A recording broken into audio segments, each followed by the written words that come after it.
అలాగే నా పేరు మైత్రి ఒకటి మై ఛానల్ ప్రకారం మన ఛానల్ సబ్స్క్రైబ్ చేసుకోకపోతే ఇప్పుడు సబ్స్క్రైబ్ చేసుకోండి. పక్కనే ఉన్న బెల్ ఐకాన్ క్లిక్ చేసి ఆల్లో పెట్టుకోండి. నా ఫర్దర్ మిస్ అవ్వకుండా చూడొచ్చు. చాలా మంది చూస్తున్నారు కానీ సబ్స్క్రైబ్ చేసుకోవట్లా. So please try to subscribe and click the bell icon also. So Radha Mohan Das అనే వ్యక్తి గురించి బేసిక్గా చాలామందికి తెలిసే ఉండొచ్చు. అండ్ ఎన్నో ఏళ్ళుగా ఆయన పాపులరే. లాస్ట్ 2-3 ఇయర్స్లో చాలా గట్టిగా వినబడుతున్న పేరు సోషల్ మీడియాలో, డిజిటల్ మీడియాలో అన్నిట్లోని కూడా.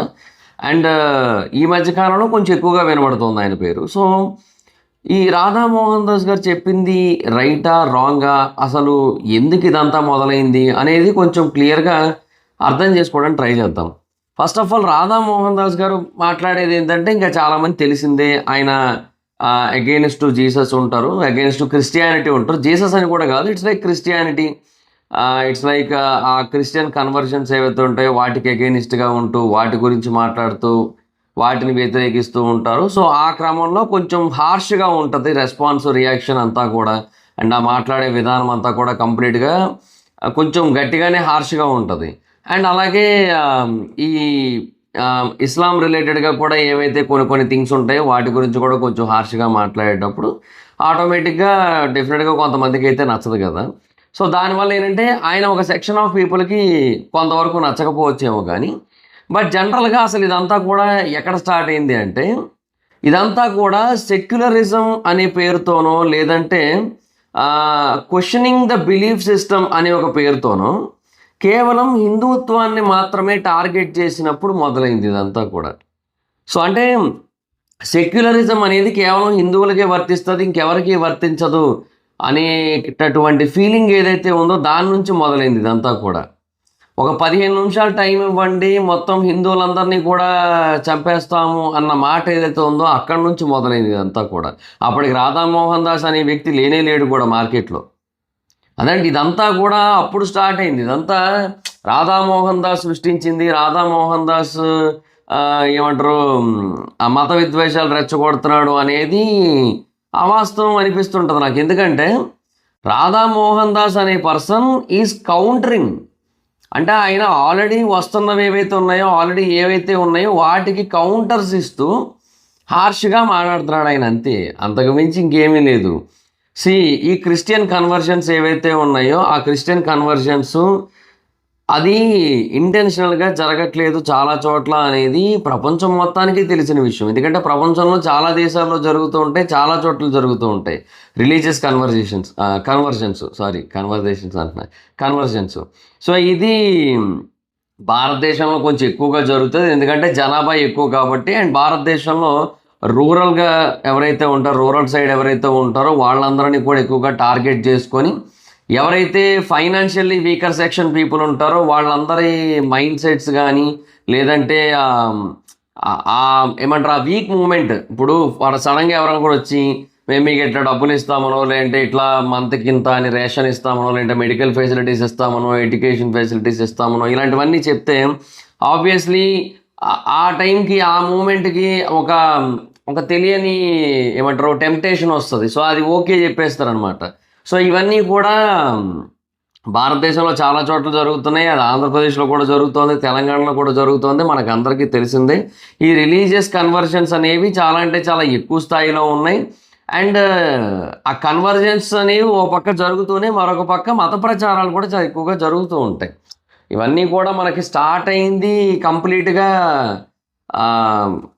అనే మా దేవుడి వాక్యాలు అనే వాటి గురించి కానీ లేదంటే వేరే కానీ అట్లా స్ప్రెడింగ్ ఏదైతే ఉంటుందో అండ్ మైక్ సెట్లు పెట్టుకొని వెళ్ళడం అవన్నీ మనం చాలా చోట్ల చూసాం మనం. సో ఇవన్నీ కూడా ఇంటెన్షనల్గా చేస్తూ ఉంటారు.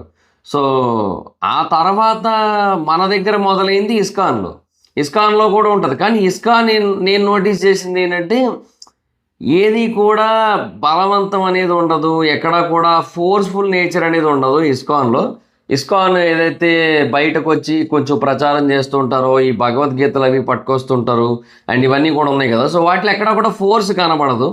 అండ్ వాటిలో ఎక్కడా కూడా ఇదే కరెక్టు, ఇది మాత్రమే నమ్మాలి మీరు, ఇంకేది నమ్మొద్దు అనే మాట ఉండదు. బట్ ఇక్కడ కొన్నిసార్లు ఏంటంటే ఈ కైండ్ ఆఫ్ ప్రచారాల్లో ఇలా జరుగుతుంటుంది. ఎంటైర్ క్రిస్టియానిటీ తప్పని నేను అన్నాను. ఎందుకంటే క్రిస్టియానిటీ మొత్తం తప్పు అనడానికి ఏముంది, అండ్ చాలామంది క్రిస్టియన్స్లో మంచోళ్ళు కూడా ఉన్నారు, అండ్ అందరితో కలిసిపోయి హ్యాపీగా ఉన్నోళ్ళు ఉంటారు.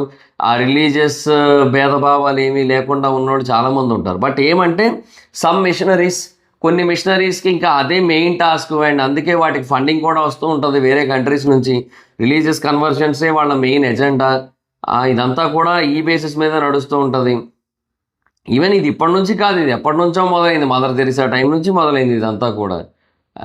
సో ఇదంతా హిస్టారికల్ థింగ్స్, ఇవన్నీ కూడా ఎప్పటి నుంచో నడుస్తూ వస్తున్నాయి, అండ్ దాని కారణంగా చాలా కాన్సిక్వెన్సెస్ ఫేస్ చేస్తున్నారు. సో భారతీయుల్లో హిందువుల సంఖ్య తగ్గడానికి కొంతవరకు కారణమవుతోంది ఇలాంటి కొన్ని సిచ్యువేషన్స్. ఇవన్నీ కూడా దృష్టిలో పెట్టుకొని, అండ్ హిందూ దేవుళ్ళని ఒకప్పటి నుంచి కూడా విపరీతంగా కించపరుస్తూ మాట్లాడినవి ఎన్నో ఉన్నాయి.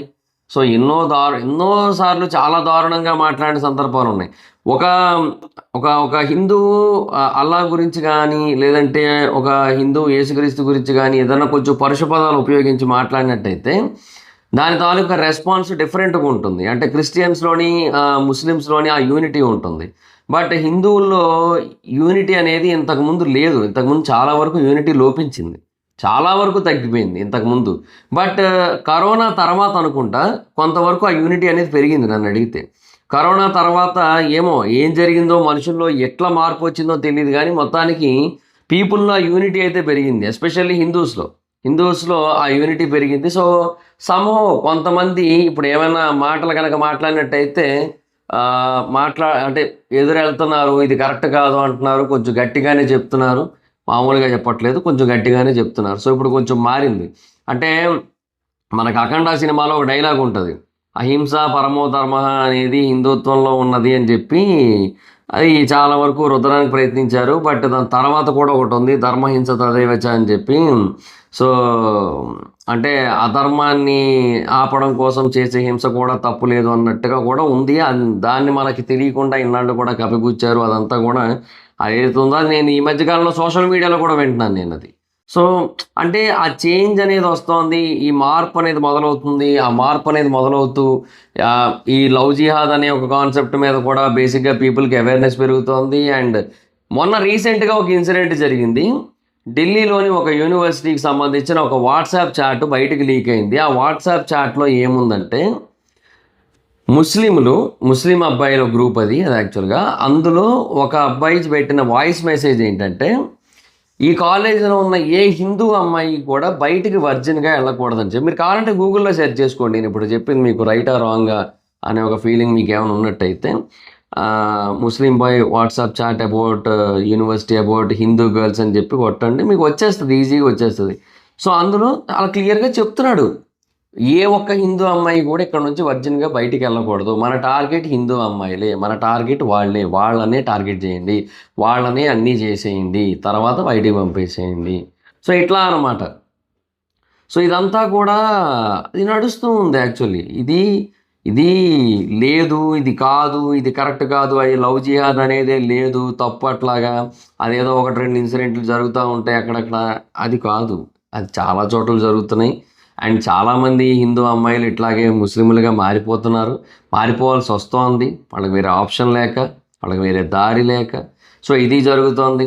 సో ఇలాగా హిందూయిజం మీద, హిందువుల మీద ఇట్లా ఏదైతే జరుగుతూ వస్తోందో దీన్ని కొంతమంది వ్యతిరేకించడం మొదలుపెట్టారు, చాలా గట్టిగా వ్యతిరేకించడం మొదలుపెట్టారు.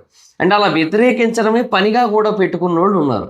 అలాంటి వాళ్ళలో రాధామోహన్ దాస్ ఒకరు. సో అది తప్పేమీ కాదు, అండ్ అది ఎట్టి పరిస్థితుల్లోని కూడా తప్పైతే కాదు. ఎందుకంటే ఇవన్నీ కూడా ఇంతకుముందు జరిగినవే.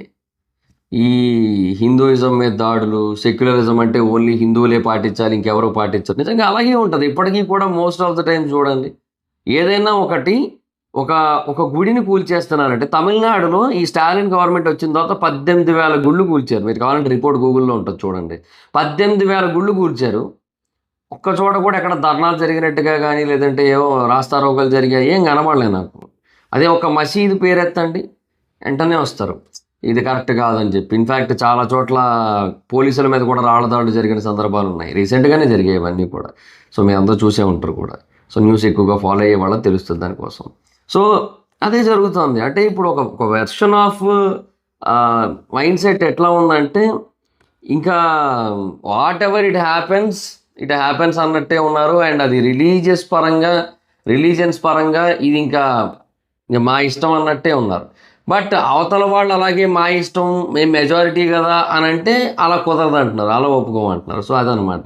ఈవెన్ వెస్ట్ బెంగాల్లో కూడా మొన్న ఏదో మొన్న కాదు, కొన్నాళ్ళ క్రితం చూశాను నేను ఒకటి. లాస్ట్ ఇయర్ అనుకుంటా, శ్రీరామనవమి టైంలో హిందువుల్ని అక్కడ మమతా బెనర్జీ ఏమైనా ఆదేశించిందంటే, ముస్లింలు ఎక్కువగా ఏవైతే ఏరియాల్లో ఉంటారో ఆ ఏరియాల్లో ఉన్న హిందువులు ఎవరు కూడా శ్రీరామనవమి వేడుకలు జరుపుకొని అక్కడ ముస్లింలను రెచ్చగొట్టద్దంట.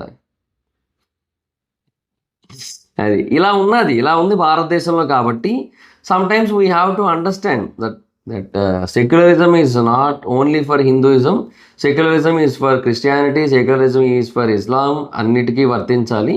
ఒకవేళ అలా వర్తించలేకపోయినట్టయితే అసలు సెక్యులరిజం అనే కాన్సెప్ట్ని అసలు చేత్తో తీసి నేలకేసి కొట్టి తొక్కి పాతరేయాలి, అంతే. ఇదే కాన్సెప్ట్. సో ఆ కాన్సెప్ట్ మీద వెళ్తుంది కాబట్టి జనరల్గా ఇంకా దానివల్ల మనం ఏం చేయలేము. ఇది ఇలా ఉంటూనే ఉంటుంది భారతదేశంలో. ఇంకా ఈ మత విద్వేషాలని అసలు ఎట్లా ఆపుతారంటే అది అసలు ఆపలేం కూడా. ఆపడానికి లేకుండా పోయింది కూడా పరిస్థితి. ఎందుకంటే డే బై డే మనుషుల యొక్క థాట్స్ ఎక్స్ట్రీమ్స్కి వెళ్తున్నాయి. అంటే ఐదర్ ఎక్స్ట్రీమ్ ఆపోజిట్ వెళ్తున్నాయి, లేదంటే ఎక్స్ట్రీమ్ పాజిటివ్ వెళ్తున్నాయి. అదే తప్ప మనుషులు మోస్ట్లీ మిడిల్లో ఉండడానికి ఇష్టపడట్లేదు. ఎందుకంటే ఆటోమేటిక్గా ఒకరిని చూసి ఒకరు మొదలు పెడుతున్నారు ఆటోమేటిక్గా. సో అది జరుగుతోంది. సో ఇంకా దానివల్ల ఎవరు ఏం చేయలేరు. అండ్ హిందువులు ఇంకా సైలెంట్గా ఉండే రోజులు పోయాయి. ఆ రోజులు ఒకప్పుడు ఉండేది. ఒకప్పుడు గాంధీ టైంలో ముస్లింలు ఏం చేసినా సరే హిందువులు సైలెంట్గా ఉండాలి, హిందువులు మటుకు అదేంటది మనోడు గాంధీది ఒకటి ఉంటుందబ్బా, మనోడు సరే గాంధీ గారిది ఒకటి ఉంటుంది, అహింస పరమో ధర్మ. అదే అహింస మార్గం ఉంటుంది కదా, హిందువులు మాత్రమే ఆ మార్గాన్ని అనుసరించాలి. ముస్లింలు ఒకవేళ మన వాళ్ళని చంపేస్తున్నా, మన వాళ్ళని ఉచ్చకోతకొస్తున్నా, మన ఆడవాళ్ళని చెరుస్తున్నా సరే మనం మటుకు అహింసనే చూపించాలి, మనం ఎప్పుడు కూడా వాళ్ళ మీద హింసను చూపించకూడదు అని మాట్లాడినోడు గాంధీ, ఆయన మహాత్మా గాంధీ గారు. సో అది అప్పుడు రోజులు, అది ఆ టైం, అది ఇప్పుడు కాదు. ఇది ఈజ్ నాట్ దట్ టైం. ఇప్పుడు ఎరా మారిపోయింది, ఇప్పుడు సిచ్యువేషన్స్ మారిపోయినాయి. సో చైతన్యం పెరిగింది, అది సిచ్యువేషన్. సో రాధామోహన్ దాస్ రైటా రాంగా అంటే వాట్ ఎవర్ ఇట్ ఈస్, ఆయన అయితే మాత్రం అట్లీస్ట్ హిందువుల కోసం నిలబడుతున్నాడు. అట్లా నిలబడేవాడు ఒక్కడు కూడా లేకపోతే కష్టం. చాలామంది ఉండాలి, ఇంకా తక్కువే ఉన్నారు నన్ను అడిగితే. ఇట్లాంటి ఒక రాధామోహన్ దాస్ లాంటి వాళ్ళు ఇంకా చాలామంది కావాల్సి ఉంటుంది. సో తక్కువే ఉన్నారు గట్టిగా మాడుకుంటే. సో అది మరి సిచ్యువేషన్. So that's guys. ఇది నేనేంటంటే ఇది నేను ఒక హిందువుగా చెప్తున్నది. ఇది నేనేమి నేనేం అబద్ధం ఆడట్లా, నేను జనరల్గా చెప్తున్నా అండ్ హిందువుగా చెప్తున్నా. అండ్ నేనేమి అలాగని అంటే క్రిస్టియన్స్ అందరూ తప్పు, ఎంటైర్ ముస్లిమ్స్ అందరూ తప్పు అని నేను అన్నాను. ఇస్లాంలో కొంతమంది ఉన్నారు, క్రిస్టియానిటీలో కొంతమంది ఉన్నారు. అండ్ వాళ్ళ కారణంగా ఏదైతే జరుగుతుందో దాన్ని అపోజ్ చేయడానికి ఇటు సైడ్ నుంచి కూడా కొంతమంది ఉండాలి. అలా ఉన్న వ్యక్తి రాధామోహన్ దాస్, అంతే, అంతకుమించి ఇంకేమీ లేదు. So that's guys, this the video మీకు నచ్చితే లైక్ చేయండి. అండ్ మీ ఒపీనియన్ ఏంటనేది కదా కామెంట్ సెక్షన్లో చెప్పండి. వీడియో మీకు నచ్చితే మీ సోషల్ మీడియా ప్లాట్ఫామ్స్లో షేర్ చేయండి, like Facebook, WhatsApp, Twitter, Insta, వీటన్నిటిలోని కూడా. అండ్ వీలైతే హైప్ ఇవ్వడానికి ట్రై చేయండి ఇంకా కొంచెం ఎక్కువగా. So that's guys, this the video. Subscribe చేసుకోకపోతే సబ్స్క్రైబ్ చేసుకోండి, పక్కనే ఉన్న బెల్ ఐకాన్ క్లిక్ చేసి ఆల్లో పెట్టుకోండి. నా ఫర్దర్స్ మిస్ అవ్వకుండా చూడొచ్చు. చాలా మంది చూస్తారు కానీ సబ్స్క్రైబ్ చేసుకోవట్లేదు. So please try to subscribe and click the bell icon also. నా ఇన్స్టాగ్రామ్ ఐడి జావర్స్ మీద ఎక్కడ వచ్చి ఫాలో అవ్వచ్చు. ఏదైనా ఒక టాపిక్ గురించి మీరు వీడియో చేయమని అడగాలనుకుంటే అక్కడికి వచ్చి నాకు మెసేజ్ చేయండి, నాకు వీడియో చేయడం ట్రై చేస్తాను. Thank you guys, bye. Next video, bye.